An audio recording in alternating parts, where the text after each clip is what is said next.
Hello students. So I hope you have revised the portion taught in our first video. So you have learnt about matter, the three states of matter. What are the three states? Solids, liquids and gases. Today we will study about the properties of states of matter. So I have made a diagram which you can clearly see. I hope it's visible. So the states of matter. There are three states of matter: solids, liquids, gases. Now we will study first. Let's discuss the examples. So example of solids, you can read from here, liquids and gases.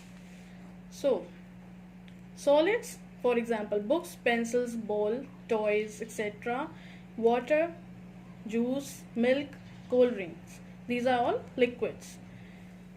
Gases, air, components like oxygen, nitrogen, carbon dioxide, helium gas, hydrogen gas, which are filled in the balloon. These are all gases. Now, what are the differences among the properties of these three? So, let's discuss about solids. You can see this diagram. I have drawn some ball-like structures inside of it. These are molecules. So you can see the difference that in the solids, the molecules are very closely packed, whereas in liquid, the molecules are less closely packed than the solids. In gases, the molecules are very loosely packed. So you can see there are so many molecules. The count of molecules have decreased in liquids. Then in gases, there are very few molecules. So this is the molecular arrangement of the three states of matter. Now, properties of solids. Solids have a definite shape and volume because you can touch every solid object. For example, this page, book, this pen, you can touch and feel it. It is having a perfect shape and volume. Whereas liquids have definite volume but no shape. Like in this water bottle, the shape of the bottle is fixed, but the water filled inside of it has taken the shape of this water bottle. If I pour this water into a bowl, it will take the shape of a bowl. The water can take the shape of bowl. So the water has a fixed volume but no definite shape. Whereas gases have no definite shape and volume both. So I have taken an empty polythene bag. It is having air particles filled inside of it.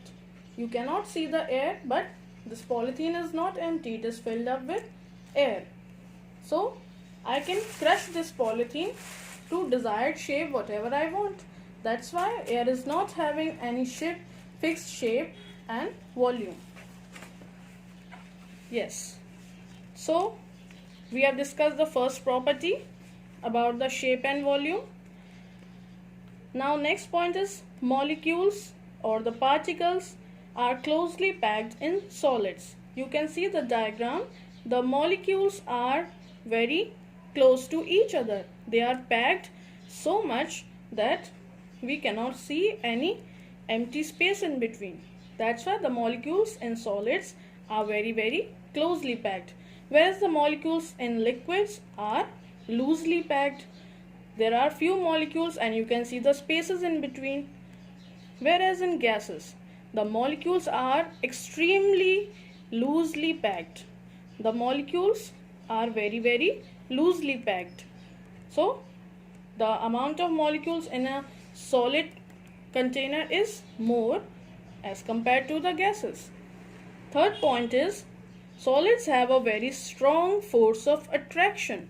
Means there is a very strong force of attraction among the particles.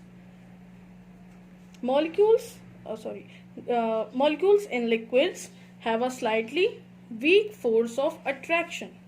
They have a weak force of attraction.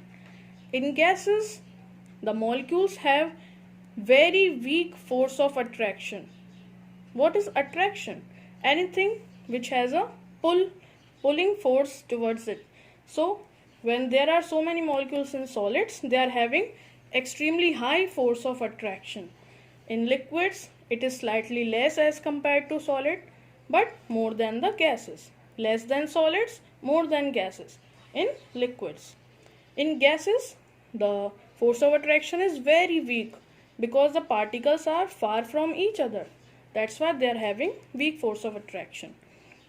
Now, regarding the spaces, if the force of attraction in solids is very high, so you can see very less white spaces in between. So the intermolecular spaces in solids is very less. The intermolecular spaces in liquids is more than the solids but less as compared to gases. Intermolecular spaces in liquids is slightly larger than the solids and less than the gases. The gases have the highest intermolecular spaces. They are having the highest intermolecular spaces. यहाँ पर बीच में जो spaces हैं, these are a large quantity in gases. So we have discussed all the properties of solids, liquids and gases. Now one more property is there. Solids cannot move themselves freely, whereas liquids can move freely because liquids can take the shape of any container because they are not having their definite shape. They can take the shape of any container and they are free flowing, whereas gases, they are extremely free flowing. They can flow themselves because they are not having any foundation. Nobody is there to pull the gases. They can move anywhere freely, right? So learn the states of matter.